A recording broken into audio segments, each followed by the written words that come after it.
This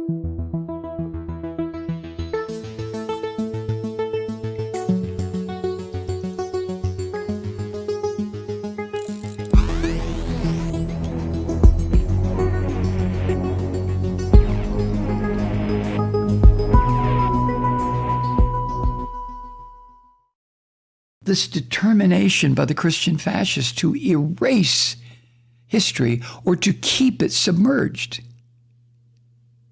As it starts to emerge, as the truth starts to come out, the Christian fascists want to beat it back into the ground. No. We don't want anyone to know about this, even though it did happen. You know, I heard a discussion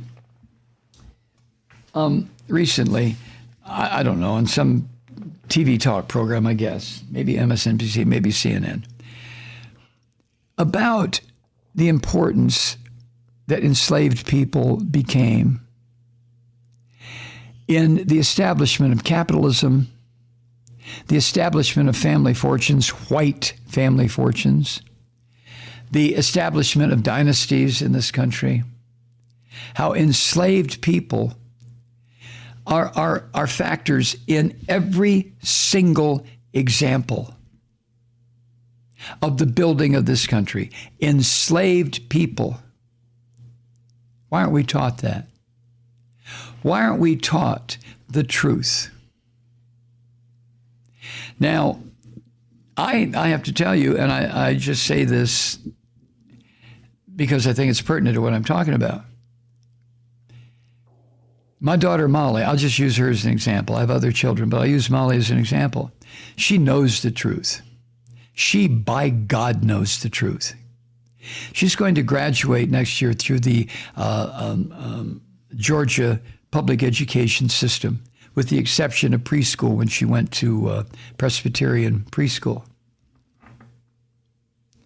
But even coming through the Georgia public school system, you know, she's gotten her basic facts, and I made goddamn good and sure that as she got into Georgia history, American history, this history, that history, we would sit together, and if her, what she was being taught in school needed annotation from me about what the truth was, I was right there to give it to her. And I have to say, in all honesty, that didn't happen all that often. The kids here in Georgia were not taught lies, but they were not taught the truth. You understand what I'm saying with that? They were taught truth up to a point. Once that point of teaching truth, historical truth in this country, got to the reality of enslavement and what happened to the native people here, the Cherokee Nation, what happened to them, the Trail of Tears. Oh, there was passing comment, but no blame, and that's the only word I can think of, placed on the white people who drove that nation, the Cherokee, and I believe the Creek Nation also, out of the Georgia mountains. Oh, we have Cherokee County now here in Georgia. Oh, I guess that helps, right? Drove them out of here and sent them to live someplace where they'd never been before, which was totally different. You know, we're going to put you out west, and we're going to make you walk to get there. And thousands of you are going to die. Tough shit. So the reality, the horror, the pain, the suffering, the destruction of families that the Trail of Tears wrought, it was not taught. So she and I would talk about that. The bit of mention about enslaved people being delivered to Charleston, South Carolina, or Savannah, Georgia, and auctioned, and the ripping to pieces of families. The horror of that was not taught. Okay, the actuality of it happening was passed over to a degree.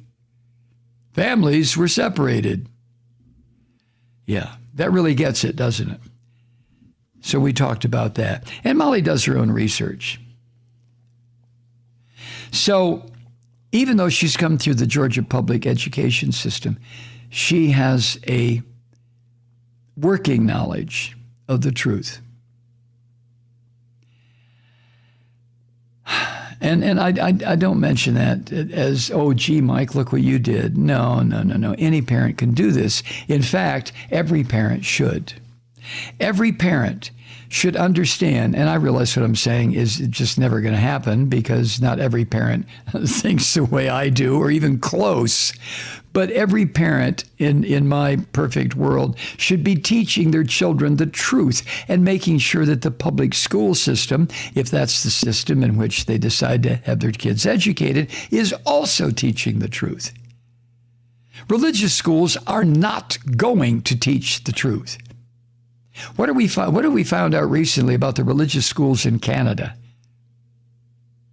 Just like the religious schools in Ireland, like the religious schools in Australia, like the religious schools in the United States. You know, we've recently been finding out about the religious schools in Canada. Mass graves where children who were taken from the indigenous people in that country, away from their parents, to turn them white. But somehow, hundreds of them wound up dead. In mass graves, unmarked graves, parents who never knew what happened to their children. What the fuck?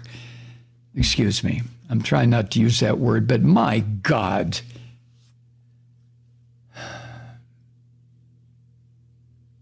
I'm not picking on Canada. How many different countries has that happened in? Now, the Capitol attack on January 6th, 6 months ago, was a form of Christian violence. I hope that's sunk in at this point with all the reporting that's been done on it. As the New York Times reports, Michelle Boorstein, writing New York Times, one of the accused traitors to the United States who was arrested told a judge in Washington, D.C., that she didn't recognize his authority and that she was making, quote, a special divine appearance, end quote, in the courtroom. Another one of the accused streams a solo religious service each week that he calls, quote, Good Morning Sunday Morning. A third one runs a 65,000 subscriber YouTube channel where she shares Bible verses and calls herself, quote, a healer of deep inner wounds, end quote. These are people who attacked the U.S. Capitol. These are not little religious nut bastards who sit in their basement in front of their computer and put this shit out for the terminally brain dead to absorb. No. These are people who showed up and tried to overthrow the government of the United States. Now, this is not a surprise to me because I've been talking about this shit for 25 years. Now, these three people, let me name them. Pauline Bauer, Stephen Baker, Jenna Ryan. They were among the thousands who attacked the U.S. Capitol in what they falsely called, because of what they falsely called, based on the big Hitlerian lie of the orange vomit, a stolen election. And some of them, a huge number of these freaks, saw themselves engaged in a spiritual war. Oh my goodness. This is when it will become bloodier than any kind of a political war. A spiritual war? Oh my God. Look what the Christians did to the Jews and the Hindus have done to the Muslims and the Muslims have done to the Hindus. And I mean, just the Christians have done to everybody. I mean, religious warfare, religious death and destruction. How many examples in history do you want? Now, for many of these people, their so-called religious beliefs weren't tied to any specific church or denomination. Leaders of the major denominations and the mega churches, the ones who put this bullshit out there as they take money from the terminally stupid, they weren't there. And even the orange vomits, so-called faith advisors, they weren't there. They just stir up the masses. Now go commit atrocities. Go make sure people die. Go destroy things. Go blow shit up. Go overthrow the government. Hi, Truth Seekers. Mike Malloy here. As you know, we've switched formats and are now broadcast exclusively on the Progressive Voices Network. So that means you get fewer program interruptions, no corporate commercials, and lots of profanity. But our format change also means some of our radio listeners no longer hear the program. It's been a while since I mentioned our podcasts, so you may have forgotten that there is a way to listen to this program anytime you need a good dose of screaming.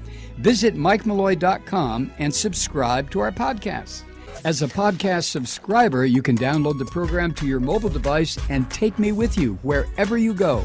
And if you have a friend who needs a dose of truth-seeking, you can give a gift subscription as well. That's MikeMalloy.com, and never miss a minute of the uncensored fun and frivolity.